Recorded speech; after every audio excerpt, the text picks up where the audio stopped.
인문 강의 두 번째 시간 시작하겠습니다. 계속 이어서 해보면 법학을 처음 공부하는 수험생이 행정소송법을 공부할 때 어려운 점, 물론 행정소송법과 민법 두 가지 다 해서요. 봅시다. 법학을 공부할 때 어려운 점, 첫 번째, 용어가 익숙하지 않죠. 일단 세법은 해보셨지만 정통적인 법학인 우리 민법이나 행소법은 용어가 일단 많이 다를 겁니다. 법률 용어는 일상생활에서 사용하는 단어들이 아니죠. 그래서 나만의 언어로 이해한 다음에 반복을 통해서 익숙해지는 것이 많이 필요합니다. 저는 이것 좀 중요하게 생각하거든요. 나만의 언어로 이해해야 된다. 그래서 이해를 할 때는 쉬운 언어로 이해를 하는 거예요. 근데 걔는 치명적인 단점이 있죠. 선택지에 등장하지 않는다는 겁니다. 그래서요, 어쨌든 판례에서 이야기하고 있는 그 어려운 문구들이 어쨌든 나한테 익숙해져야 돼요. 반복을 통해서 해결합시다. 법률 용어들은 1회독이 끝나는 시점에 대부분 익숙해지니까 그때까지 반복 많이 하시면 됩니다. 너무 스트레스 받지 마시고 모르시면 일단 넘어가세요. 법학 공부하시는 분들이 저도 그랬고, 저도 학부에서는 법학을 전공 안 했었어요. 저 경영학과 졸업했거든요. 그리고선 나중에 법학을 공부하면서 처음에 진짜 충공갱이었어요. 너무 어렸어요. 충격과 공포. 그래가지고 이거 나한테 안 맞는 학문인데 라고 생각을 했거든요. 그런데 1회독이 끝나고 똑같은 강의를 2번 봤어요. 그러니까 좀 알겠더라고요. 법학은 이렇게 공부하는 거구나 생각이 들어서 그 다음부터는 앞쪽에서 이해가 안 되더라도 바로 넘어가서 일단 끝을 봐야 돼. 그거를 최대한 빠른 시간에 해야 돼요. 이걸 너무 오래 끌면서 1회독을 너무 시간을 오래 끌면 앞쪽 다 까먹거든요. 뒤쪽 할 때. 그래서 일단 회독을 빨리빨리 한 번에 딱딱 치고 나가는 게 필요합니다. 그러면 다 됩니다. 그러면 생각보다 법학이 괜찮은데? 라는 생각을 하실 수도 있어요. 봅시다. 1번. 행정심판 전체의 요건은 사실심, 변론, 종결시까지 충족하면 된다. 이거 뭐 하나도 모르는 말이잖아요. 그렇죠? 행정심판 전체가 뭐야? 사실심은 뭐야? 변론, 종결은 뭐야? 이거 다 설명을 드려요. 저는 드린다고요. 행정심판 전체는 너무나 중요한 거니까 당연히 알게 되실 거고 사실심과 변론, 종결 잘 설명 안 하십니다. 보통은 설명 안 하실 거예요. 하지만 저는 다 설명 드립니다. 왜냐면 제가 그랬어요. 저는 왜가 해결이 안 되면 잘 못 넘어가는 스타일이기도 했고 하나하나 세부적인 내용을 좀 알려줬으면 좋겠는데 사실심, 변론, 종결 우리 행정법에서 그렇게 많이 나오는 얘기인데 아무도 설명을 잘 안 해주는 거예요. 그냥 2심 끝날 때예요 라고 얘기하고 끝나요. 왜가 궁금한데 그래가지고 저는 좀 자세하게 설명드리는 편입니다. 제가 수업을 하면서 어쩔 수 없는 게 제가 수험 생활을 하면서 굉장히 궁금했는데 해결을 못했어. 근데 제가 자격증을 따고 나서 그 다음에 실제로 법원을 들락날락 하면서 알게 되는 것들이 있잖아요. 그래서 이렇게 쉬운 거였는데 이걸 왜 설명을 안 해줬을까? 그러니까 너무 이게 익숙해지면 너무나 당연한 거로 생각이 되어서 설명 안 해도 된다라고 생각을 하시는 것 같아요. 선생님들이.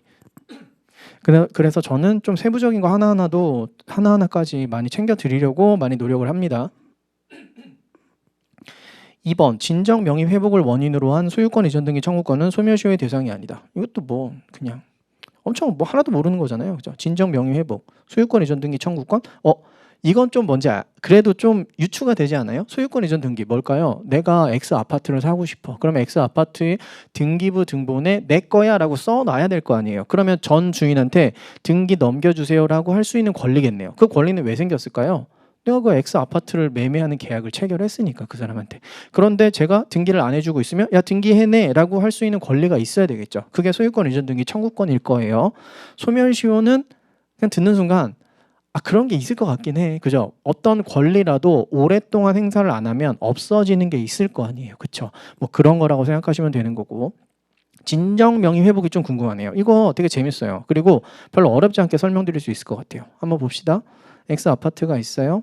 X 아파트 첫 번째 갑 소유입니다. 등기부 등본을 지금 보는 거예요. 제가 등기부 등본 민법에서 등기부 등본 그릴 때 이렇게 많이 그리거든요. 자, 갑이 을한테 팔았습니다. 을 소유. 여기서 소이등으로 가봅시다. 을 소이등. 소유권 이전 등기를 민법에서 소이등 많이 쓰거든요. 을 소유가 됐다는 거예요. 그리고 실제로 이렇게 소유권 이전 등기가 넘어가면 전 소유권 등기는 이렇게 지워진다라고 생각하시면 됩니다. 이렇게 간 거예요. 근데 매매로 적법하게 넘어갔으면 제대로 넘어간 게 맞을 텐데 이게 아니야. 위조해서 넘어갔어. 을이 위조해서 넘겨받은 거예요. 그 다음 뭐 어떻게 해야 돼요? 빨리 팔고 튀어야죠. 그죠? 뭐합니까? 빨리 팔고 튀어야지. 병, 소이등. 4번 병은 뭐 해야 돼? 병은 뭐 몰랐든 알았든 상관없이 계속 넘기는 거예요. 그래서 쭉쭉쭉쭉쭉 넘어가서 10번째 가불병정 무기경신 임계 뭐 어쨌든 같겠죠. 보통 기 이상으로 넘어가는 건 못 봤습니다. 무기 경 경도 있긴 있었다. 신? 설마 신까지는 안 나오고 있어. 네, 어쨌든 여기까지 왔다고 해볼게요. 쭉쭉쭉 넘어와서 자 갑이 어느 날 등기부 등본을 떼보니까 갑자기 이렇게 돼 있는 거예요. 어떻게 해야 돼요? 이게 위조로 넘어갔으면 을 명의의 소유권 이전 등기는 무효의 등기입니다. 무효면 뭐 하면 되죠? 말소 청구하면 없애주겠네요. 그쵸? 그리고 병 소유권 이전 등기는 뭐에 근거해서 이전 등기를 받은 거예요? 을 명의의 소유권 이전 등기에 근거해서 받은 거죠. 그럼 이것도 무효입니다. 그래서 여러분들 등기는 뭐가 없죠? 공신력이 없어요. 내가 병이 여기서 되게 억울한 사람일 수 있잖아요. 야, 을 소유권 이전 등기 돼 있는 거 보고 샀는데 나를 보호를 안 해준다고? 네, 안 해줍니다. 우리 법체계에서는 갑을 보호하든 병을 보호하든 둘 중에 한 명은 보호해야 되죠. 그리고 둘 다 보호할 수는 없잖아요. 이때 갑을 보호하도록 하고 있습니다. 그래서 이거 하나 걸린 상태에서 쭈르륵 넘어가면 나머지는 다 말소 돼야 되는 거예요. 그러면 갑은 자기 소유권을 찾기 위해서 이제 뭐 해야 되죠? 말소 청구, 말소 청구, 말소 청구, 말소 청구 다 해서 이렇게 말소 청구해서 싹 다 없애야 되는 거예요. 그래 뭐 10이면 그래 뭐 9개니까 할만한 것 같다. 100이면요? 어떻게 할 거야? 그 진짜 100명한테 다 말소 등기 청구해야 돼요? 네, 원칙은 그래요. 그런데 좀 너무 어렵겠다. 갑도 억울한 사람인데 어떻게 해야 될까요? 이렇게 하면 되는 거 아니에요? 갑 소이등. 그죠? 되게 심플한 방법인데 그냥 원래 원칙적으로는 다 지워야 되지만 그게 현실적으로 굉장히 좀 복잡하고 어려우니까 마지막에 그냥 최후의 소유권자로 등기되어 있는 자한테 소유권 이전 등기를 받는 형식으로 내 소유권을 회복하는 방법을 인정하면 되게 편하고 좋을 것 같잖아요. 그래서 이런 걸 인정합니다. 이런 걸 진정으로 명의를 가진 사람을 회복시키는 소유권 이전 등기라고 해서 진정 명의 회복을 위한 소유권 이전 등기라고 표현해요. 우리가 보통 줄여서 진명등 이렇게 표현을 합니다. 그래서 이런 것들 진명등은 소멸시효에 걸리지 않아요. 왜냐하면 이건 내 거니까. 그 얘기인 거예요. 소멸시효 대상이 아니다. 맞는 말. 이런 식으로 이제 설명을 드리는 겁니다. 재밌죠? 재밌지 않으세요? 저만 재밌는 걸로? 네. 자, 판례를 읽어도 이해가 되지 않습니다. 이런 문제들이 있는 거예요, 지금. 재량 행위에 대한 사법심사에서 법원은 독자의 결론을 도출함이 없이 당의 행위에 재량권의 일탈 남용이 있는지 여부만을 심사하게 된다. 이거 맞는 말이고요. 뭐 재량 행위는 우리 시험 범위는 행정소송법에서 본격적인 시험 범위는 아니긴 하지만 종종 등장하는 주제인 것도 맞습니다. 그래서 이해 안 되죠. 그죠? 어떻게 설명을 해야 될까? 뭐 자세하게 설명드립니다. 실제 수업에서. 이거는 그냥 뭐 간단하게 그냥 읽고 넘어갈 거고요. 설명 여기서 자세하게 안 드릴 거고. 2번.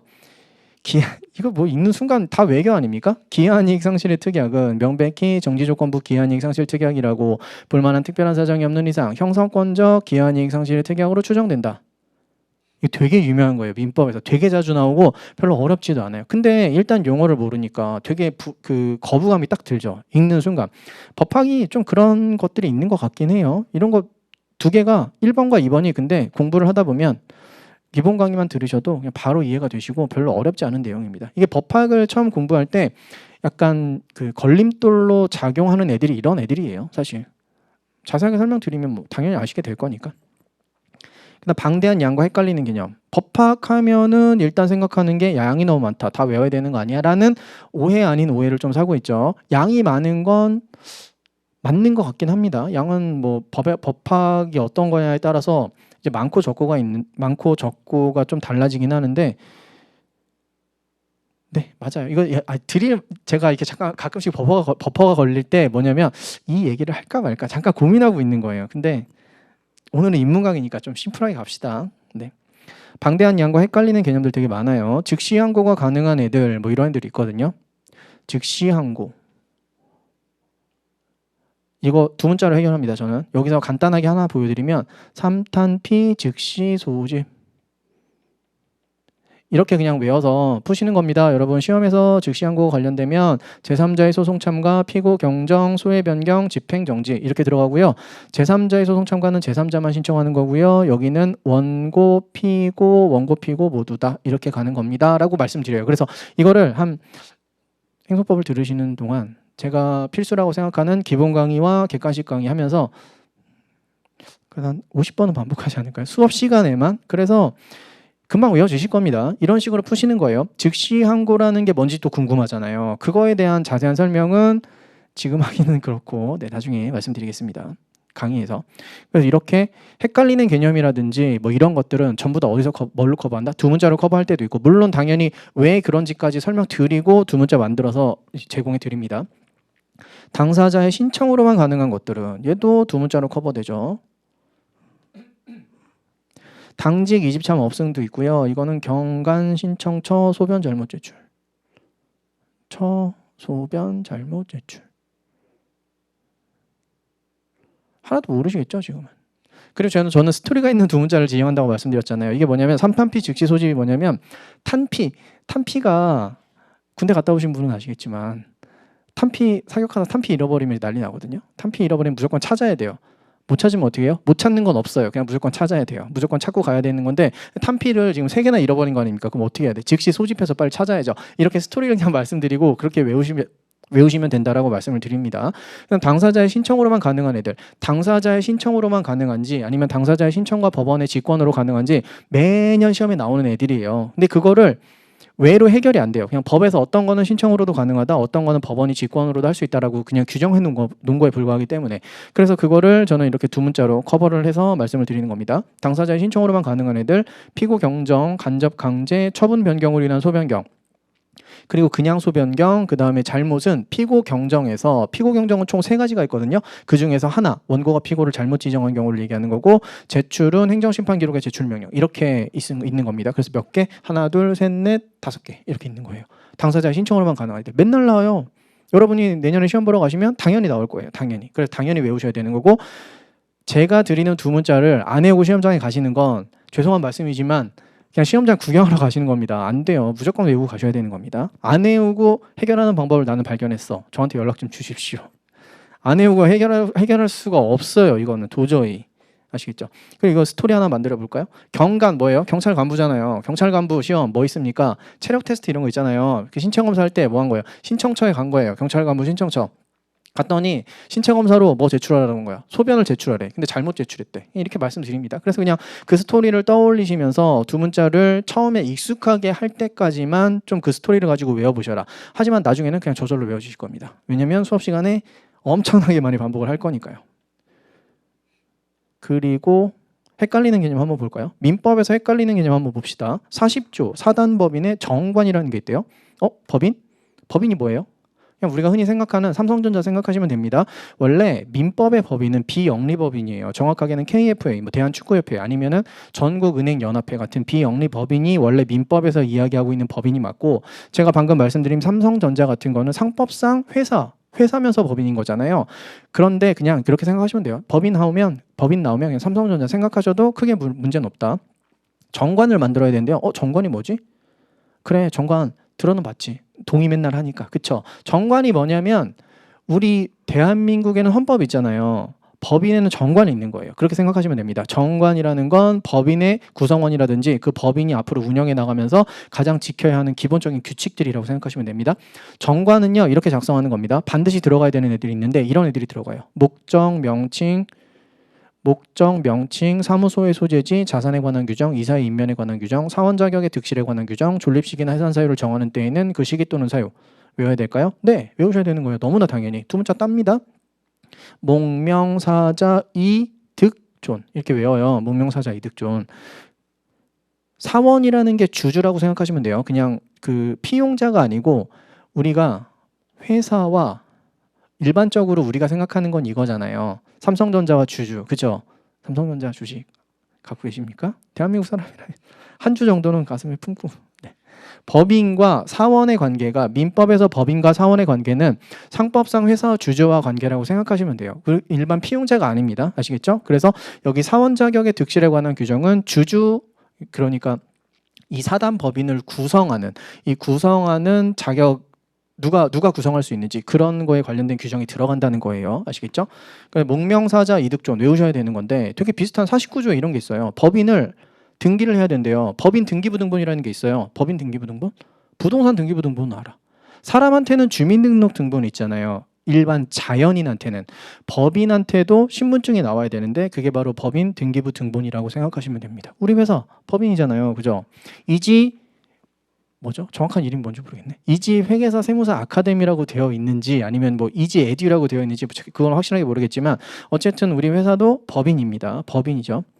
그러면 뭘 만든 거죠? 법인 등기부 등본이 있을 거예요. 법인 등기부 등본. 그리고요. 등기를 해야 되는데 등기에는 이런 걸 써요. 또 목적 명칭 봤는데 방금 전에 있지 않았어요? 목적 명칭 그다음에 사무소 비슷한 거 있었는데 위에는 사무소의 소재지였습니다. 근데 여기 사무소. 그다음에 설립 허가의 연월일 파란색은 없는 거예요. 위에 정관에다 적어야 하는 것과 내가 등기를 하는 사항이 달라요. 두 개가. 그래서 정관에 적는 건 목명사자 이득존이고 등기를 해야 되는 사항은 목명사자 이존 설 제출이라고 따로 있습니다. 그 두 개를 비교해서 알아두셔야 돼요. 당연히 외우셔야 되는 거고 왜 제가 그런 차이가 나는지까지도 설명을 드립니다. 드려요. 그리고 차이가 나는 애들. 아까는 자산에 관한 규정이었는데 여기는 자산의 총액을 정하는 거고요. 아까는 이사의 인면에 관한 규정인데 여기는 이사의 성명과 주소를 적는 겁니다. 차이가 뭔지 간단하게 설명드리면요. 정관은 우리 법인의 헌법이라고 그랬잖아요. 법인의 헌법에는 뭘 적냐면 우리 법인에서 이사를 뽑을 때는 사원총회의 의결로 뽑는 거야 라고 적어놓는 게 정관에 들어가는 거고요. 그렇게 해서 실제로 이사를 뽑았을 거 아니에요. 그러면 그 이사를 등기부 등본에다 넣는 겁니다. 그래서 등기부 등본에는 뭐가 들어가요? 이사의 성명과 주소가 들어가는 거고 우리 법인의 정관에는 뭐가 들어간다고요? 우리는 이사를 이렇게 뽑을 거야가 들어간다고요. 마찬가지 등기부등본에는 뭐가 들어가요? 우리 법인의 자산은 이렇게 돼 있어. 주식을 몇 주를 발행해서 어떻게 되어 있고 얼마가 되어 있어. 그러면 그 자산을 도대체 뭘로 볼 건지가 정관에 들어있는 거예요. 자산에 관한 규정. 무슨 얘기인지 아시겠죠? 이런 식으로 약간 차이가 있는 겁니다. 넘어갑시다. 이런 것들, 비교하는 개념들 잘 알아두셔야 되는 애들. 그 다음 이제는 진짜 여러분들은 법린이 세린이니까 가장 기본적인 내용도 설명을 드려보겠습니다. 여기는 좀 이제 말랑말랑하죠. 조문 읽는 법, 행정소송법, 제2조 정의. 법은요. 최근에 나오는 법들은 전부 다 이렇게 돼 있어요. 1조는 목적을 규정합니다. 이 법이 왜 만들어졌는지, 뭘 위해서 만들어졌는지 목적을 적고요. 두 번째에서 2조에서 보통 정의라고 해서 이 법에서 사용되는 용어를 이렇게 정의하고 있다는 게 들어가는 겁니다. 그래서 정의, 2조의 정의가 들어가죠. 제2조 제1항 동그라미 1항이라고 읽고요. 그 다음 1 돼 있는 걸 1호라고 읽습니다. 그래서 2조 1항이고요. 얘는 1호가 됩니다. 그 뒤쪽은 가, 나로 또 붙는데 그거는 가목, 나목 이렇게 읽어요. 그래서 용어 정의, 처분 등이라 함은 행정청에 관한 구체적 사실에 관한 법 집행으로서의 공권력 행사 또는 그 거부와 그 밖에 이주하는 행정작용. 밑은 우리 법에서 더하기를 얘기합니다. 행정심판에 대한 재결을 말한다. 자, 1호를 공식으로 쓰면 이렇게 쓸 수 있어요. 처분 등은 처분 더하기 재결이다. 아, 이렇게 구성되는구나 라는 게 좀 보이세요? 처분 등이라 함은 행정청에 관한 구체적 사실에 관한 어쩌고저쩌고 하면서 행정작용 이런 것들을 처분이라고 한다고 했으니까 그쵸? 이런 것들을 처분이라고 한다고 했으니까 이게 바로 처분이 되는 거고 및 행정심판에 대한 재결을 말한다라고 해서 처분 더하기 재결로 구성이 되어 있다 라는 게 보이시죠? 그 다음 12조 원고적격 취소 소송은 처분 등의 취소를 구할 법률상 이익 있는 자가 제기할 수 있다. 문장이 두 개네요. 문장이 두 개 있을 수도 있지. 보통 법조문 하나는 한 문장으로 되어 있는 게 보통입니다. 근데 문장이 두 개, 세 개 뭐 이렇게 갈 수도 있어요. 그랬을 때 이렇게 두 개로 가 있으면 문장 앞쪽 문장을 전문 아니면 일문 이런 식으로 있습니다. 아니면 전단이라고 하기도 해요. 뭐 교수님들에 따라서 다릅니다. 그 다음 뒤쪽 문장은 뭐겠어요? 여기가 1문이면 2문이겠죠. 제1문, 제2문. 전문이면 후문이겠죠. 전단이면 후단. 그냥 그런 식으로 읽는 겁니다. 아시겠죠? 자, 1문, 2문, 전문, 후문, 전단, 후단으로 읽는 건 문장 두 개가 병렬적으로 배치되어 있기 때문입니다. 중간에 접속사가 없잖아요. 그렇죠? 접속사가 있는 걸 볼까요? 13조 1항 13조 1항 보시면 여기 중간에 접속사가 뭘로 가 있죠? 다로 돼 있네요. 이거 뭐예요? 다만. 역접이잖아요. 그러나잖아요. 그쵸? 그러나로 돼 있으면 아마도 앞쪽 문장에서 했던 것과 반대되는 얘기를 하겠네요. 그랬을 때는 13조 1항 앞쪽 문장을 본문이라고 읽고요. 뒤쪽은 단서라고 읽습니다. 본능적으로. 본문이 중요할까요? 단서가 중요할까요? 단서가 중요합니다. 원칙과 예외거든요. 항상 예외가 중요하잖아요. 그렇죠? 그래서 단서가 보통은 중요해요. 보통은. 당연히 단서 예외가 중요하려면 원칙도 아셔야 되는 거겠죠. 근데 보통은 단서가 많이 중요하겠죠. 18조 한번 읽어볼까요? 이번에 취소 소송은 법령의 규정에 의하여 당해 처분에 대한 행정심판을 제기할 수 있는 경우에도 이를 거치지 아니하고 제기할 수 있다. 그리고 역접이다. 다만. 그죠? 그러면 이것도 마찬가지로 단서네요. 다른 법률의 당해 처분에 대한 행정심판의 재결을 거치지 아니하면 취소 소송을 제기할 수 없다는 규정이 있는 때에는 그러하지 아니하다? 이런 식으로 서술을 되게 많이 해요. 제가 되게 싫어하는 서술인데 그냥 풀 문장을 써줬으면 좋겠는데 이런 식으로 줄여서 쓰는 경우가 많아요. 이러면 뭐 어떻게 읽어야 될 것 같으세요? 1항 본문에 있는 서술어 부분을 부정해서 읽으면 되겠네요. 그쵸? 근데 이게 좀 까다롭습니다. 한번 읽어볼까요? 1항 취소 소송은 법령의 규정에 의하여 당해 처분에 대한 행정심판을 제기할 수 있는 경우에도 이를 거치지 아니하고 제기할 수 있다. 아하, 이를 거치지 아니하고 제기할 수 있다를 그러하지 아니하다로 고치려면 이렇게 고칠 수 있지 않을까요? 이를 거치지 아니하고 제기할 수 없다로 바꾸면 되잖아요. 그렇죠?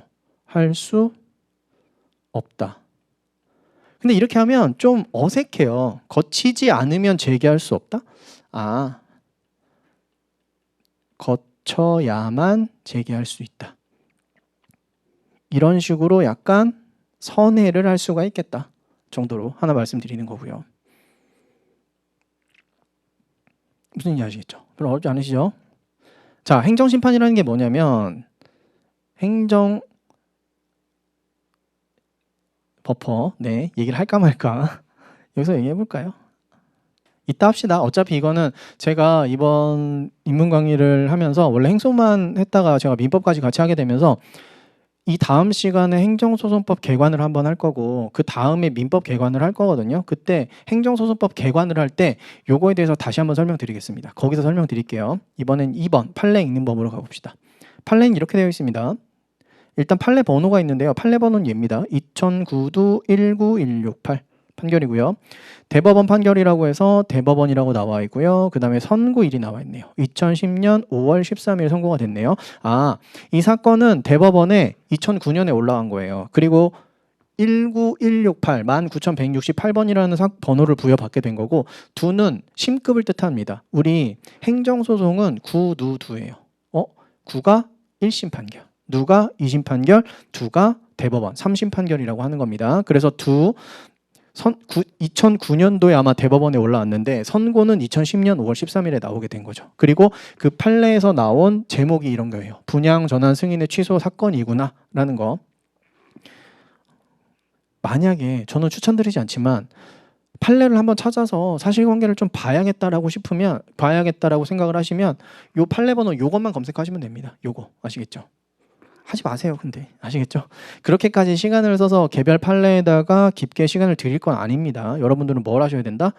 결론 위주로 많이 알고 계셔야 되는 게 중요하니까. 그럼 판시사항이라는 게 하나 나오고요. 판시사항. 판시사항은 이번 판례에서 해당 판례에서 이야기하고 있는 걸 뭐 한 거죠? 뭐 한 거죠? 네. 해당 판례를 요약해서 가장 핵심적인 주제들을 이야기해 놓은 거다라고 생각하시면 됩니다. 그리고 판결 요지 볼까요? 판결 요지.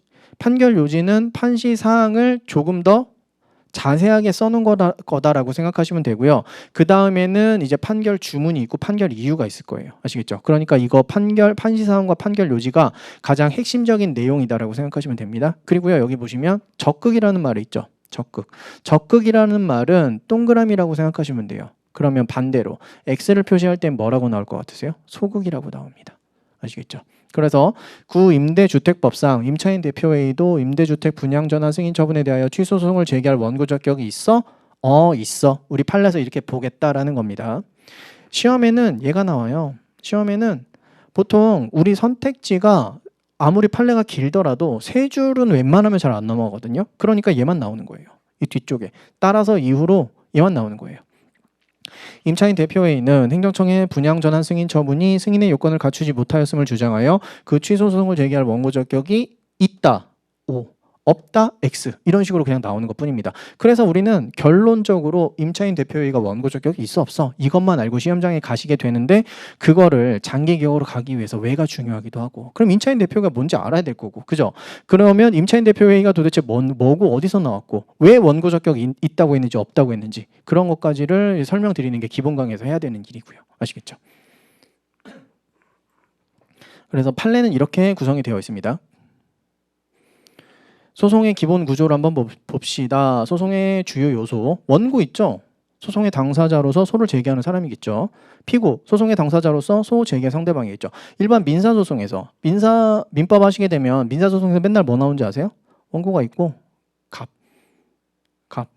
있고요. 을 있어요. 갑이 을한테 뭐라고 할 것 같으세요? 돈 내놔 하겠죠. 재산법이니까 맨날 돈 달라고 하고 맨날 등기 달라고 하고 이런 소송밖에 없어요. 갑이 을한테 돈 내놔. 왜? 내가 너한테 돈을 빌려줬거든. 대여금 반환 청구 이런 거 하는 거예요. 반환 청구. 그러면 을이 드리겠습니다. 하는 경우 없단 말이에요. 그러면 소송이 성립이 안 될 거 아니에요. 그러니까 얘는 무조건 아니야. 나는 너한테 돈을 빌린 적이 없어. 아니면 내가 너한테 돈을 빌렸지만 나는 이미 갚았단다. 내가 너한테 돈을 빌린 건 맞아. 갚지도 않았어. 하지만 지금 소멸시효가 완성이 되어서 나는 너한테 안 갚아도 된단다. 라고 뭔가 계속 항변을 하게 될 거예요. 그렇죠? 이렇게 진행이 되는 겁니다. 이쪽이 원고, 소송을 쏘는 사람. 그리고 이쪽이 피고가 되겠죠. 그리고 그거에 대해서 나는 이미 갚았음. 뭐 이런 식으로. 아니면 소멸시효 완성되었음. 이런 식으로 항변을 하게 되는 거겠죠. 그럼 이걸 누가 판단하는 거죠? 법원이 판단해서 판결을 해주게 되는 거겠죠. 심리에서 판결하는 주체가 되는 겁니다. 그리고 행정소송의 주요 요소를 볼까요? 자, 행정소송. 민사소송은요 좀 복잡해요. 이게 대여금 반환 청구 그 다음에 피고 측에서 돈을 빌렸다라고 채무자 측에서 뭐 갚았다라고 이야기하기도 하고 뭐 이런 거 이럴 수도 있고 아니면 등기해내라는 소송 대표적인 소송 그렇게 두 가지가 있는데 그런 것뿐 아니고 임대차 계약을 체결하는 경우도 있고 뭐 되게 많단 말이에요. 그래가지고 민법은 일단 기본 세팅이 너무 다양하게 나올 수가 있어요. 하지만 행정소송법은 그게 아니죠. 두 가지 세팅으로 끝납니다. 보통 두 가지로. 일단 첫 번째 똥을 뿌리는 거죠. 너 허가 취소. 이러면서 시작이 되는 거예요. 항상 A가 갑한테 우리 여기 그래서 저는 여기다 을을 자주 씁니다. 일반 국민들 불쌍하잖아요. 허가 취소 먹는 거예요. 그러면 을이 그래 내가 잘못했지. 허가 취소 어쩔 수 없다. 라고 받아들인 경우 없다. 우리는 소송으로 무조건 다퉈야 되잖아요. 아니 왜 저한테 허가 취소를 하신 거죠? 라고 하면서 취소 소송 제기합니다. 허가 취소를 취소해 주세요. 그죠? 어디로 가죠? K법원으로 가야죠. 행정법원으로. 그죠? 법원으로 소송을 제기하게 되는 거죠. 피고가 누구겠어요? 여기서는? A겠죠. A가 했으니까. 그죠? 이렇게 다투는 거고 여러분들은 뭐가 되실 거죠? 세무사가 되실 거니까 허가 취소 대신 뭐가 나오는 겁니까? 과세 처분 나오는 거죠. 야 세금 내야지. 그죠? 그럼 A는 누구겠어요? 여기서는? 세무서장이 됩니다. 보통. 그러면 을은 내겠습니다. 없다고요. 무조건 소송으로 다투는 겁니다. 왜 내가 내야 되지? 안 내도 될 것 같은데 이러면서 소송으로 다 가는 거죠. 이런 식으로 일단 뭐가 나왔죠? 나쁜 게 나온 거예요. 맞죠? 나쁜 거를 없애주세요라는 게 일단 첫 번째 사례, 그 다음 두 번째 사례. 거의 이걸로 다 끝나요. 행정소송은 기본이 이거예요. 기본이. 그 다음에 뭐가 있냐면 또 이게 있어요. 이번에는 갑이야. 일반 국민 갑이 야 허가 좀 해줘. 허가 신청. 그랬더니 A가 드리겠습니다. 없다고요. 안 해줘야 된다고요. 무조건 갈등을 만들어야 될 거 아닙니까? 허가? 거부. 안 해줄 건데? 이러는 거예요. A가 거부. 그러면 다퉈야죠. 또 뭐 할 것 같으세요? 법원 제가 거부했어요. 저한테 허가 좀 주세요라고 하면은 권력분리원칙 위반입니다. 법원은 허가 못 해줘요. 그러면은 행정부가 뭐가 필요합니까? 그죠? 법원으로 가서 법원에 허가해 주세요 이렇게 하면 될 거 아니에요. 그죠? 그래서 그런 건 안 되고 뭐만 할 수 있냐면 행정부, A가 지금 행정부잖아요. 행정청, 구청장이 될 수도 있고 세무서장이 될 수도 있고 아니면 장관이 될 수도 있고 뭐 이런 사람한테 허가해달라고 했는데 거부했죠. 그러면 그 거부가 잘못된 거야라고 하면서 다툴 수밖에 없는 거예요. 그래서 여기서 굉장히 이해하기도 어려운 거부라는 처분을 했고 거부 처분 취소 소송이라는 걸 제기하게 됩니다. 사법부가 할 수 있는 일이 되게 좀 한정적이죠. 사법부가 직접적으로 허가해줄게, 내가 허가하라고 명령해줄게, 이런 건 못한다고요. 우리 행정소송법 체계가 그렇게 안 돼 있어요. 무슨 체계? 취소소송 위주의 체계. 행정부가 어떤 액션을 취하면 그 액션이 잘못되었으니까 그 액션을 없애라까지만 할 수 있는 거예요. 지금 행정청은 무슨 액션 했어요? 거부라는 걸 했죠. 이 거부는 잘못됐네, 그래서 거부만 없애줄게까지만 할 수 있어요. 거부가 없어지면 다시 어느 상태로 되돌아가는 거죠? 허가 신청 있는 상태로 되돌아가는 겁니다. 그러면 A 행정청은 다시 한번 그 신청에 대해서 응답을 해줄 의무가 있을 뿐이에요. 다시 재차 거부 가능할 수도 있습니다.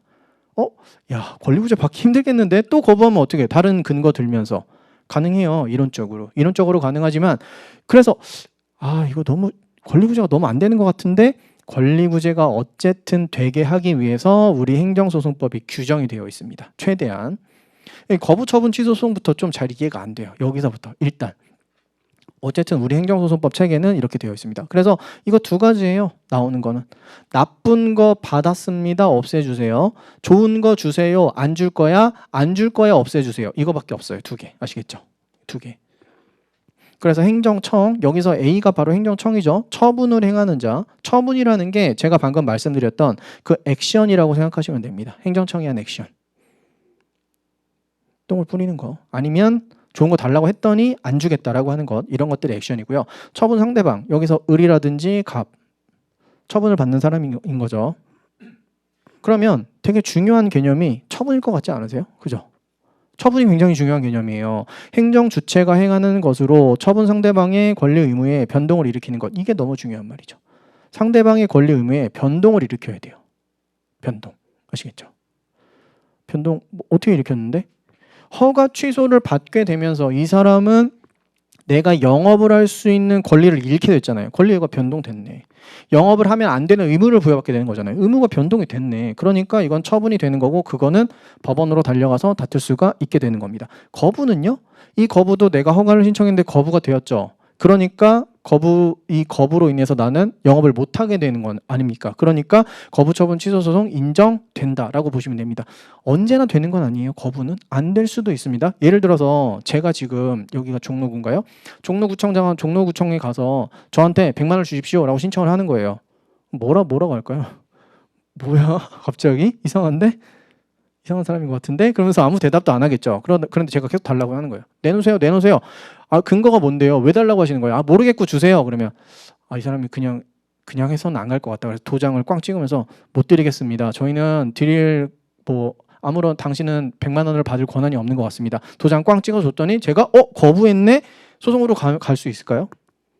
못 갈 것 같죠, 왠지. 왜냐하면 저한테는 100만 원을 달라고 할 수 있는, 신청할 수 있는 권한이 없잖아요. 그렇죠? 그래서 그런 권리가 있는 사람만 거부를 받았을 때 소송으로 갈 수 있도록 하고 있습니다. 엄청 중요해요. 거부 막 얘기하면서 막 손 떨림 너무 중요해가지고 엄청 중요한 쟁점입니다. 나중에 기본 강의에서 되게 재밌게 할 겁니다. 막 공변신 막 이런 두 문제도 나오게 될 거고 그럴 거예요. 재판, 절차, 재판 관련 용어 정리. 여기에서 바로 사실심과 법률심의 차이를 한번 설명드리면서 진행을 해볼까요? 소재기, 소장 송달, 답변서 제출. 소송을 한번 해볼까요? 소송.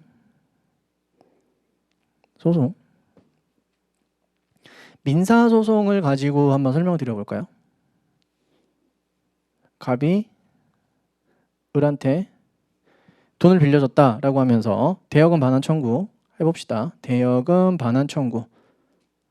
우리는 말로 해결하지 않습니다. 소송이라는 좋은 방법을 두고 왜 말로 해결하려고 하세요? 소송으로 해결하셔야지. 그죠?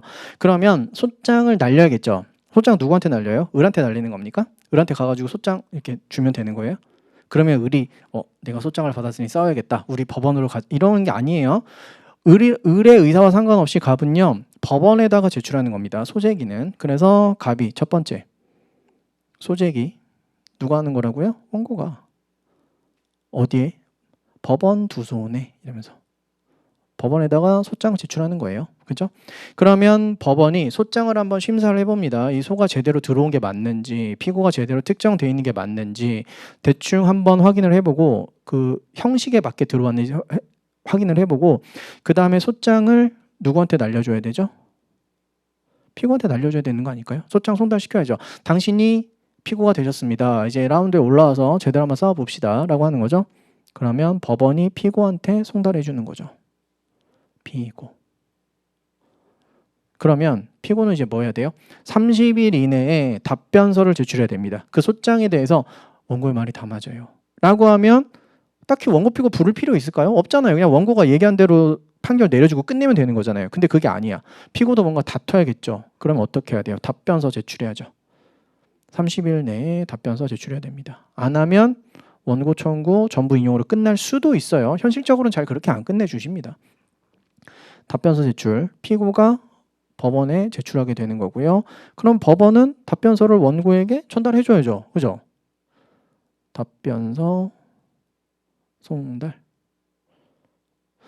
원고의 말은 말도 안 되는 것 같아요. 그러니까 원고 청구 전부 기각해 주십시오 라고 써가지고 보내는 거예요. 지금 어떻게 가는지 아시겠죠? 지금 뭘 두고? 중간에 법원을 두고 제출, 송달, 제출, 송달 이렇게 가는 거잖아요. 맞죠? 이게 소송이에요. 이게. 그런 다음에 이 답변서에 대해서 야, 이거 말도 안 되는 얘기 하고 있네 라고 원고도 또 생각할 거 아니에요. 그럼 뭐 해야 돼요? 또 서면 제출해야죠. 이제부터 제출하는 서면을 준비 서면이라고 합니다. 원고도 그렇고 피고도 그렇고 준비 서면을 계속 제출하고 준비 서면 제출되는 순간 다 원고와 피고에게 뭐가 되는 거죠? 송달이 되는 거예요. 왔다 갔다 왔다 갔다. 이런 식으로 계속 반복이 되는 겁니다. 그리고 나서 어느 정도 이제 할 얘기 없는 것 같아. 대충 다 된 것 같아. 그러면 이제 뭐 해야 되죠? 한번 불러야죠. 오세요 법원으로. 변론기일 지정. 법원에 한번 오세요 하는 겁니다. 자, 법원에 가봅시다. 법원에 딱 들어가면 여기 판사님이 앉아 계시고요. 저기 위에. 판사님이니까 모자도 하나 씌워드릴까요? 판사님 계시고 그다음에 여기 책상이 있고 여기 법원 사무관분 두 분이 보통 앉아서 컴퓨터를 막 치고 계십니다. 그리고 여기 넘을 수 없는 4차원의 벽이 있고 그 다음에 여기에 원고 피고 자리, 원고 자리, 피고 자리 이렇게 있어요. 이 넘을 수 없는 4차원의 벽이라고 하는데 그냥 걸어가면 당연히 지나갈 수 있는 거예요. 근데 보통 들어가지 않아요. 뭔가 이렇게 그 오라가 쳐 있는 것 같이 거기는 어쨌든 들어가면 안 된다는 게 본능적으로 이제 알고 있습니다. 그래서 원고 대리인, 피고 대리인 뭐 이렇게 앉는 거예요. 그다음에 이쪽에 뒤에 방청석이 이렇게 있고 여기 보통 경위 계시고요. 여기 문이 있습니다. 문으로 딱 들어가면 판사님을 향해서 인사를 한번 하고 방청석에 가서 앉아 계시다가 인사를 하는 건 필수는 아닙니다. 근데 저희는 그냥 그 예의라고 생각하고 저희는 해요. 방청석에 앉아 계시다가 자 2006 다 아까 전에 군우두라 그랬잖아요. 행정사건. 일반 민사사건은 가나다고요. 형사사건은 고노도예요. 그거는 그냥 일반 상식으로 그냥 알아두시면 2008 가 몇만 1만 2,345 사건 원고 누구 피고 누구 사건 진행하도록 하겠습니다. 원고 오셨나요? 그럼 이제 쪼르륵 나가는 거예요. 쪼르륵 나가. 피고도 쪼르륵 나가. 그래가지고 앉으시면 안 됩니다. 딱 서 있어야 돼요. 아 이거 저희의 불문율 서 있어요. 그러면 원고 누구 나오셨죠? 그러면 이제 누구 나왔는지 체크를 해야 되잖아요. 원고 누구, 원고 대리인, 법무법인 새벽에 박상호 변호사 출석했습니다. 아, 네 앉으세요. 그러면 이제 그때 앉습니다. 저희는 보통. 아니면 당사자분들은 그냥 나가지고 덥석 앉으시기도 해요. 뭐 크게 문제는 없습니다. 근데 저희는 그냥 그렇게 한다는 거예요. 그래서 와서 앉고 그 다음에 재판이 진행이 되는 거죠. 이게 변론이에요. 이게 변론. 변론기일 지정이 되면 실제로 변론을 하게 된다라는 게 이런 식으로 흘러가게 되는 겁니다. 그리고요. 그러면 이 변론에서 뭐가 되겠어요? 아, 1월 1일에 소장이 제출이 됐고 2월 1일에 답변서가 제출이 됐고 준비 서면이 원고한테 3월 1일, 그 다음에 피고한테 4월 1일 이렇게 제출이 됐던 게 있어요. 그러면 그 중에서 판사님이 읽다가 이게 좀 궁금했는데 여기 좀 이상한 얘기 같은데 이게 뭔 얘기인지 잘 모르겠어 라는 걸 물어보십니다. 3월 1일자 준비 서면에 원고가 제출한 준비 서면에 중간에 보면 이런 내용이 있는데 이게 뭘 뜻하는 거죠? 그때 어떻게 이게 무슨 의미로 이걸 써놓으신 거죠? 라는 걸 물어보실 수가 있어요. 그럼 그런 거에 대해서 답변을 해드리고 저희 답변 정해져 있습니다. 현장에서 답변 절대 안 하죠. 왜냐하면 당사자가 사실관계는 훨씬 잘 아니까 확인해보고 추후 서면으로 제출하겠습니다. 라고 틀에 박힌 이제 말씀을 드리고 저희는 보통 그렇게 합니다. 물론 잘 아는 사실이라면 현장에서 의문을 해결해 드리기도 하고요. 어쨌든 변론이 진행이 되고 그 다음에 뭐 하죠? 속행. 속행은 뭐일 것 같으세요? 오늘 내가 궁금한 게 이런 거니까 너희들은 그거에 관련된 답을 좀 해보렴. 서면으로 해. 그리고 나서 다음에 변론기를 한 번 더 잡을게. 이게 바로 속행입니다. 그럼 속행하면 이제 뭐 해야 돼요? 돌아와서 또 준비서면 제출해야죠. 그죠? 그러면 또 변론기를 지정하고 변론하고 이게 왔다 갔다 하는 겁니다. 여기까지. 5번, 8번을 왔다 갔다 쭈르르 이렇게 계속 하는 거예요. 이렇게 하다가 더 이상 제출할 게 없어. 할 얘기도 다 했어. 그럼 뭐 해야 될까요? 종료해야 될 거 아니에요. 재판 판결하셔야죠. 자, 갔더니 여기서 속행으로 안 가고 8-1. 지금까지 제출하신 건 다 하신 것 같은데 원고도 하실 말씀 있으세요? 피고도 하실 말씀 있으세요? 없습니다. 저희 다 저희 다 제출한 것 같습니다. 이제 판결해 주시면 될 것 같습니다. 네, 그럼 오늘 변론 종결해도 될까요? 라는 말씀을 하시고요. 네, 변론 종결해 주세요. 네, 오늘 변론 종결하겠습니다. 아니면 결심하겠습니다. 뭐 이런 말 여러 가지 있거든요. 여기에서 변론 종결이라는 걸 하게 되는 거예요. 변론 종결이라는 건 대단한 게 아니고 그냥 판사님이 변론 종결하겠습니다라고 하면 그게 변론 종결이에요. 즉 변론 종결 이퀄 재판 끝입니다. 재판 끝. 재판 끝. 이때까지 제출된 자료를 가지고 나는 판결을 내릴 것이다 라는 게 변론 종결이에요. 그럼 이제 뭐 하죠? 변론 종결됐고요. 2주 후에 몇 월 며칠 몇 시에 어디에서 판결 선고하겠습니다 라고 선고기일을 지정을 하게 되시는 거죠. 우리는 제일 중요한 거 아니에요? 선고? 근데 수험적으로도 그렇고 현실적인 것도 그렇고 선고기일은 중요하지가 않습니다. 왠지 아세요? 선고기일에는 안 오셔도 됩니다라고 얘기를 하시거든요. 실제로 법원에 가도 여기저기 붙어 있습니다. 선고기일은 안 오셔도 됩니다. 이렇게 여러 가지 붙어 있어요. 왜냐하면 결국에는 판결문을 전부 다 읽는 것도 아니고 간단하게 주문 읽고 중요한 사건이라면 이유도 어느 정도 읽어주시긴 하고 그리고 그냥 끝나는 거예요. 결국에는 그게 서면으로 들어와야만 제대로 확인이 다 가능한 거니까. 그래서 선고라는 건 우리 현실적으로도 그렇고 수험적으로도 그렇고 많이 중요하지가 않아요. 선고는.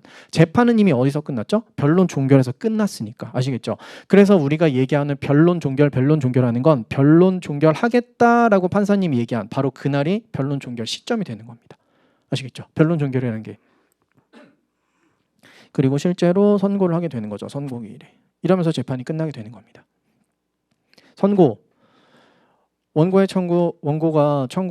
예를 들어서 청구를 이렇게 했어요. 피고는 원고에게 100만 원을 지급하라 라고 했으면 원고 전부 인용일 때는 이렇게 주문을 그냥 읽어주십니다. 피고는 원고에게 100만 원을 지급하라 꽝꽝꽝. 만약에 원고 청구를 깔 거면 원고의 청구를 기각한다 꽝꽝꽝 이렇게 끝내는 거예요. 참고로 꽝꽝꽝 없는 거 아세요? 판사봉이라고 하는데 그거 없어요. 우리 법원에 없습니다. 어디에도 없어요. 언제부터 없었는데요? 그것도 잘 몰라요. 60년대에 없어졌다는 얘기도 있고 어쨌든 없습니다. 드라마에서 맨날 나오잖아요. 없어요. 네, 모르셨죠? 모르시더라고요. 없습니다. 판사봉. 그냥 판결의 주문을 읽는 걸로 대체한다라고 되어 있어요. 그래서 판결은 그렇게 하는 겁니다. 선고 나오고 끝나게 되는 거죠. 제가 뭐 설명드리려고? 이거 변론 종결 설명드리려고 지금 여기까지 한 거예요. 변론 종결. 변론 종결이라는 건 실제로 재판 끝이라는 겁니다. 그럼 사실심은 뭘 얘기하는 거죠? 다시 위로 올라가서 한번 봐볼까요? 사실심 보시면 법원이 사건을 심판함에 있어서 사실 문제와 법률 문제 양자 모두를 심판할 수 있는 경우. 자, 사실 문제는 뭐냐면 행정소송, 여러분들은 세무사가 되실 거니까 예를 들어서 뭐 접대비가 이 소송에서 문제가 됐다고 해봅시다. 이 소송에서 가장 중요한 건 접대비가 인정이 될 거냐 안 될 거냐였어요. 그러기 위해서 뭐가 필요하냐면 원고인 갑이 과세처분을 먹었던 원고 갑은 뭘 주장하고 있냐면 접대비가 지금 계산이 안 됐잖아요 라고 계속 주장을 하고 있는 거예요. 근데 행정청 세무서장 입장에서는 야 접대비 이거 반영이 안 돼야 될 것 같아. 지금 계속 얘기를 하고 있는 거예요. 그거 두 개가 이 소송의 쟁점입니다. 원고가 주장하는 건 제가 몇 월 며칠 날 을을 실제로 만났어요. 그래서 접대비 얼마를 지출했단 말입니다. 라고 주장을 하고 있어요. 그러면 갑이 을을 만났는지 안 만났는지가 굉장히 중요한 사실일 거 아닙니까? 그래서 원고는 엄청나게 많이 제가 을을 그날 만났다는 거에 대한 증명을 막 했는데 판사님의 확신을 얻어내지 못한 거죠. 그러면 안 만난 것 같은데 라고 생각이 들면 접대비 인정 안 돼. 만났는지 안 만났는지 되게 중요한 거잖아요. 맞죠? 그래서 안 만났어 라고 판사님이 심증을 확신을 하셨다면 그렇다면 원고 청구 기각이 나오겠죠. 과세처분 적법하네 라고 나올 거고 만약에 만난 거 맞는 것 같은데 접대비 인정해야 될 것 같은데 그러니까 세금 과세처분 잘못했네. 원고 청구 인용 이렇게 나오게 될 겁니다. 즉 그런 거 갑이 언제 을을 만났는지 안 만났는지를 법원이 판단하는 게 바로 사실 문제를 판단하는 거고, 그거를 판단할 수 있다는 게 바로 사실심을 얘기하는 거예요. 무슨 얘기인지 아시겠죠? 법률심은 뭐예요? 법률심? 법률심은 이거예요. 법원이 사건을 심판함에 있어서 법률 문제에 대해서만 심판할 수 있는 경우. 그때 만났어. 근데 그게 접대비야? 법적으로 따져보니까 이거 접대비로 계상하면 안 될 것 같은데, 이런 게 법률 문제라고 생각하시면 됩니다. 즉 우리 대법원의 대법원의 심리의 성격이 법률심이라고 얘기하거든요. 1심과 2심은 사실심이고 대법원 상고심은 법률심이라고 표현합니다. 그랬을 때 법률 문제에 대해서만 심판할 수 있다. 즉 대법원에서 우리 대법관님께서 고매하신, 그 대법관님 고매하다는 말 표현 맞나요? 좀 나쁜 표현인 것 같은데, 그 우리나라에 몇 분 안 계시는 그 의전 서열 엄청나게 높으신 대법관님께서 갑이 을을 만났는지 안 만났는지를 판단해야 될까요? 안 하겠다는 겁니다. 사실 문제는 확인 안 해요. 1심, 2심에서 그 사실관계가 확정이 되었으면 일단 그게 진실된 것으로 대법원에 올라오는 겁니다. 그럼 대법원은 뭐만 판단해요? 1심, 2심에서 판결한 그 내용이 법에 위반이 있는지 없는지만 판단하겠다는 겁니다. 그래서 3심을 법률심이라고 하는 거예요. 사실관계 같은 거 판단 안 하겠다, 대법원에선. 그래서 지금 어디서 시작했냐면 우리 행정소송법에서 엄청나게 많이 나오는 것 중에서 사실심 변론 종결이라는 말이 있어요. 변론 종결이라는 건 알겠어. 판사님이 재판을 진행하다가 변론 종결하겠습니다라고 하는 날이 바로 변론 종결이고, 실제로 우리는 그날이 재판 끝이야. 선고는 중요하지 않으니까. 그죠? 그날이 재판 끝이에요.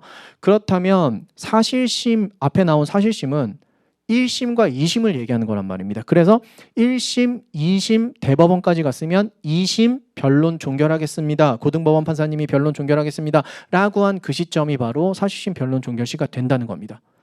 그럼 그냥 2심 변론 종결시라고 하면 되지. 왜 또 사실심이라는 말을 쓰는 거야? 우리가 모든 그 소송이 다 대법원까지 가는 건 아니잖아요. 1심에서 그냥 졌는데 그냥 끝내자 이럴 수도 있잖아요. 그렇다면 1심 변론 종결시가 그 사건에 대해서는 사실심 변론 종결시가 되는 거잖아요. 그래서 1심 변론 종결시, 2심 변론 종결시라는 말을 쓰지 않고 사실심 변론 종결시라는 말을 쓰는 겁니다. 무슨 얘기인지 아시겠죠? 근데 우리가 보는 판례들은 대부분 다 대법원까지 가는 판례들이고, 그리고 일단 기본적으로 대법원까지 간다는 전제 하에서는 사실심 변론 종결시는 2심 변론 종결시가 된다라고 생각을 하시면 되겠습니다. 아시겠죠?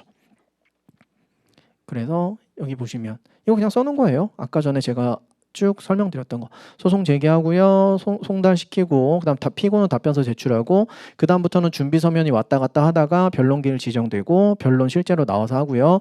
그 다음에 변론 종결을 말씀하신다고요. 그 다음에 선고기일 지정하는데 보통 2주 후로 잡습니다. 보통 2주 후로. 그 다음에 여기 변론 재개는요. 변론 종결하고 선고까지 보통 2주를 남겨놓는다 그랬잖아요. 근데 이 2주 안에 원고가 엄청나게 중요한 증거를 발견한 거예요. 야, 내가 이거 소송 질 줄 알았는데 이거 제출하면 이기겠다라고 생각이 들면 빨리 뭐 해야 돼요?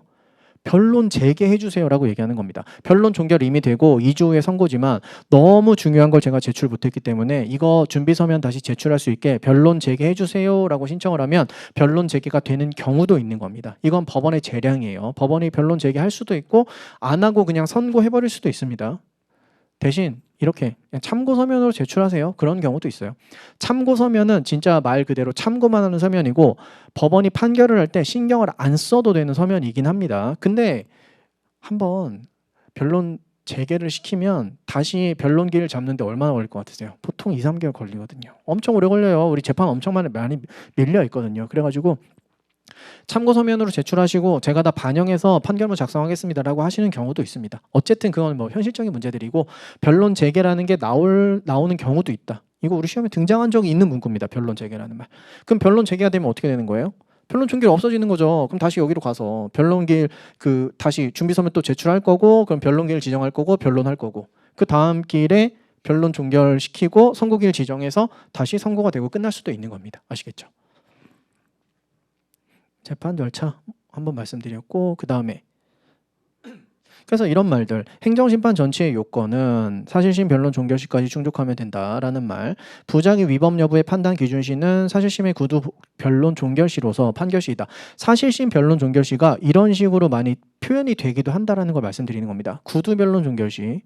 그 다음에 관련 청구 소송의 병합은 주된 청구가 사실심의 변론 종결 전이어야 가능하다. 이런 식으로 여러 가지 표현들이 될 수 있다는 겁니다. 이런 식으로 하나 보여드린 거고.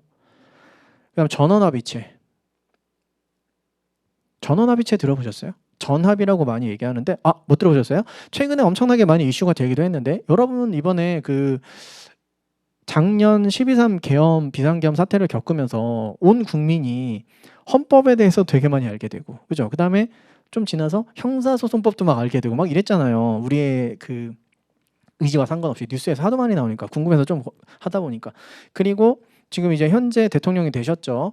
그 이재명 대통령에 대해서 그 대통령이 되시기 전에 뭔가 재판이 진행 중이었잖아요. 그 재판을 과연 할 거냐 말아야 되냐 뭐 이런 것도 되게 논란이 많았고 대법원에서 갑자기 어떤 판결을 내리기도 했고 파기환송이 뭐 나왔다고 뭐 그런 얘기도 들으셨죠.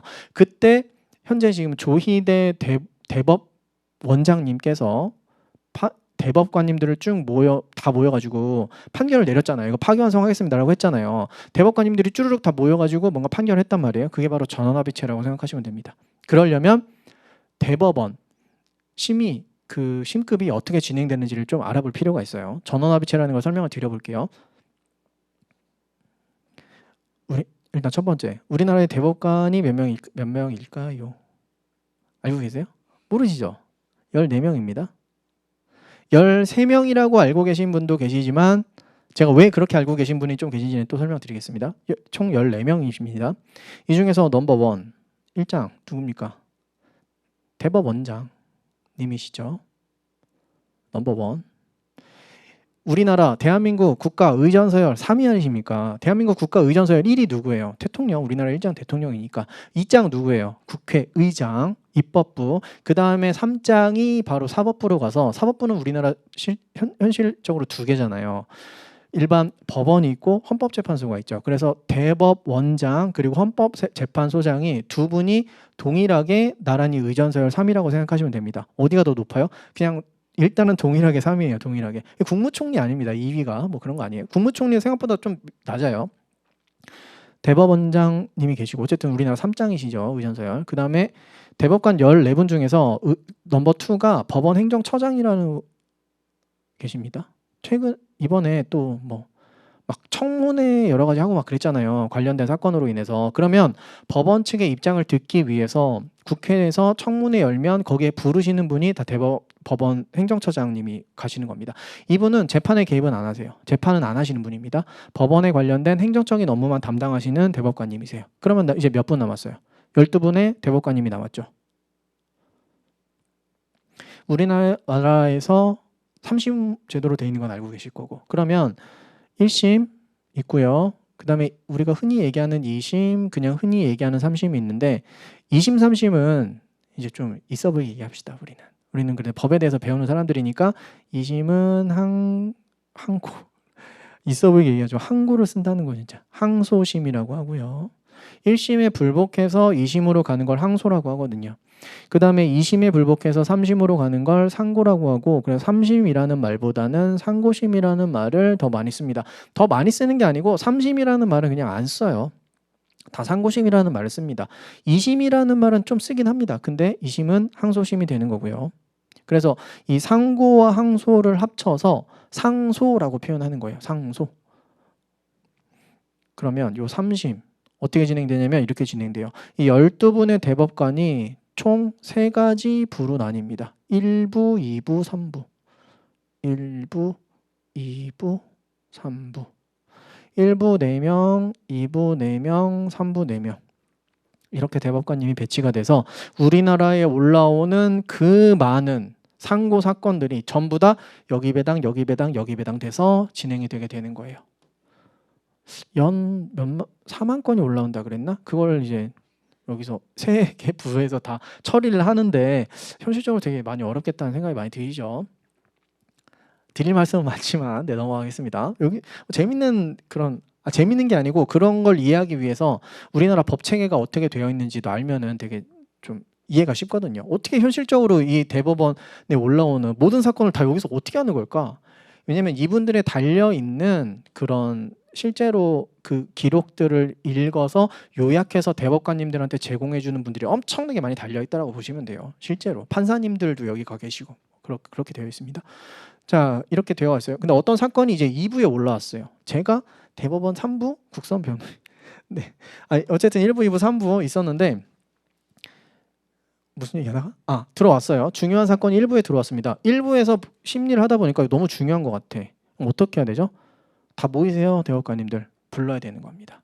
다 부르면 법원 행정처장님은 재판에 개입 안 하시니까 빠져야죠. 그 다음에 1번과 1부, 2부, 3부 하면 13분이 모이시는 거예요. 그래서 이 사건을 한번 심리해 봅시다. 이 사건 과거에 우리는 A라고 결론을 계속 내렸거든요. 근데 이제는 더 이상 A라고 결론을 내리면 안 될 것 같아요. 이제 우리나라 사회 체계와 문화의 발전과 이런 걸 봤을 때는 나 A로 결정을 내려야 될 것 같습니다. 이제는. 그래요? 저는 아닌 것 같은데요. 아직까지 A가 더 중요한 것 같은데요. 이렇게 대법관님들이 막 얘기를 하시다가 결론을 내리는 게 바로 전원합의체입니다. 13분이 모여서 결론을 내리는 거고 다수결로 결정납니다. 그래서 7대 6으로 나온다고 하더라도 7분이 판단을 하신 게 이제 결론으로 나가게 되는 거예요. 그걸 전원합의체라고 표현합니다. 중요한 사건이겠죠. 우리나라에서 굉장히 굵직굵직한 이슈가 되는 그런 사건들, 그런 것들을 많이 전원합의체에서 판결을 합니다. 보통은 지금까지는 결론을 A라고 내다가 아까 말씀드렸다시피 이제는 A가 되면 안 될 것 같아. 나 A로 가야 될 것 같아. 그런 것들도 전원합의체로 많이 나오기도 하고요. 아니면 사회적으로 좀 이슈가 많이 됐던 사건이라든지 뭐 그런 것들을 하시기도 하고요. 이게 바로 전원합의체입니다. 그러니까 이런 거 전원합의체 판결 하나 딱 뜨면 교수님들이 얼마나 좋아하시겠어요. 분석해야죠. 이번에 소수 의견 말도 안 되는데? 이번에 다수 의견, 야 어떻게 도대체 이렇게 판결할 수가 있어? 이번에 다수 의견 환영한다. 이렇게 바뀐 거 잘했다. 이런 식으로 엄청나게 많이 나오게 되는 거예요. 그런 걸 판례 평석이라고 하는데, 그러니까 교수님들이 중요하게 생각하시면 우리 시험에 잘 나오겠죠. 최근에 나온 전원합의체는 한번 볼 필요가 있습니다. 그래서 볼 필요들이 있다는 거예요. 전원합의체. 법원 조직법에 이렇게 규정이 되어 있죠.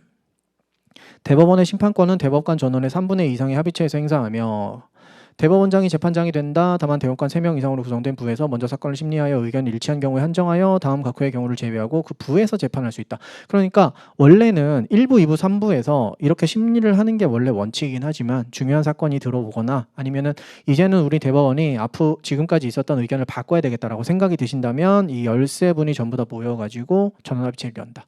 그러니까 되게 중요한 판례일 거다. 그래서 여기 보시면 이렇게 쓰기도 해요. 대법원 전원합의체, 선고일 적고 그다음에 사건 번호 적고 그다음에 이거 제목까지 적는 경우가 있는데 제 교재에는요 보통 이것만 적어요. 대판 전압, 그다음에 선고일, 그다음에 사건 번호만 적습니다. 전압이 없으면 그냥 일반 사건이 될 거고요. 뭐 이런 식으로 나오게 되는 겁니다. 민사 사건에서 그래도 최근에 나왔던, 그래도 벌써 10년이나 됐네요. 우리 변호사들이 엄청나게 싫어했던 판결이 전원합의체로 하나 나왔는데요. 형사 사건에 대해서는 성공보수 약정하면 무효입니다. 형사 사건의 성공보수는 못 받아요. 민사 사건에서 성공보수 약정은 가능하거든요. 민사 사건에서 성공보수 약정 어떻게 하는 건데요? 지금 1,000만 원 달라고 청구하시는 거죠. 인용된 금액의 1% 제가 받겠습니다. 그렇게 계약하시죠. 가능하다고요.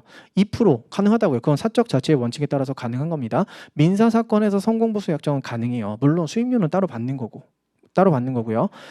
형사 사건에서 성공보수 약정은 뭘까요?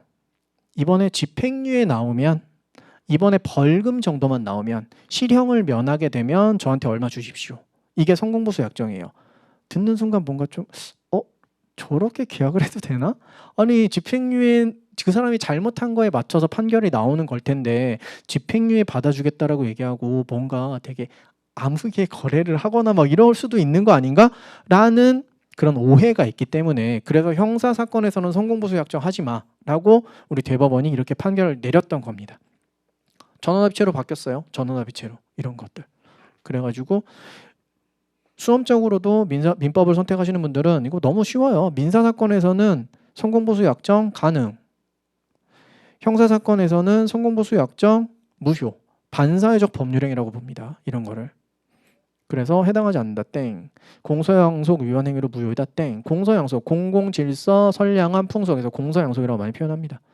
제가 두 문자의 알레르기 좀 안 가지셨으면 좋겠다라고 말씀드리는 게 우리 법에서도 판례에서도 되게 많이 써요. 헌법재판소 헌재 많이 쓰잖아요. 그렇죠? 대법원 판결 대판 많이 쓰니까. 그래서 그렇습니다. 그러면 가장 기본적인 내용은 다 설명을 드린 것 같습니다. 생각보다 좀 걸렸네요. 잠시 쉬었다가 행정소송법 기본 개관 한번 드리고 그 다음에는 민법 기본 개관하고 마치도록 하겠습니다. 잠시 쉬었다가 진행하겠습니다.